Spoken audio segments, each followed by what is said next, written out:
ठरलं तर मग या मालिकेच्या 10 मेच्या भागामध्ये आपण पाहणार आहोत अर्जुन हा सायलीवर रागवतो आणि सायलीला बोलतो, मिस सायली, तुम्ही माझ्या कुटुंबामध्ये आणि माझ्यामध्ये येण्याचा प्रयत्न करू नका. आमचे नाते माझ्यावर सोडा. मी त्यांना कशा प्रकारे हँडल करायचे आहे ते ठरवतो. तुम्ही त्यांच्याशी जास्त इमोशनली अटॅच होऊ नका, नाहीतर हा आपल्या नात्यामध्ये मोठा अडसर निर्माण होईल. आणि एक लक्षात ठेवा, तुम्ही 1 वर्षानंतर इथून जाणार आहात. आणि सायली देखील अर्जुनला उत्तर देते, हे बघा अर्जुन सर, आपलं लग्न जरी 1 वर्षाचं असलं तरी आपण शरीराने एकमेकापासून वेगळे राहू शकतो, परंतु मनाने मी या लोकांपासून कशी वेगळी राहणार. आणि 1 वर्षानंतर जेव्हा मी हे घर सोडून जाईल त्यावेळेस मला माझ्या मनावर कसलेही ओझे नको की मी हे करू शकले असते परंतु केले नाही. आणि तेव्हा अर्जुन देखील आश्चर्यचकित होऊन सायलीकडे पाहू लागतो.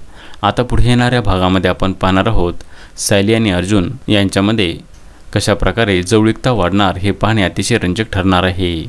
ठरलं तर मग या मालिकेचे सर्व अपडेट्स पाहण्यासाठी आमच्या चॅनलला लाईक करा, शेअर करा आणि सबस्क्राईब करायला विसरू नका.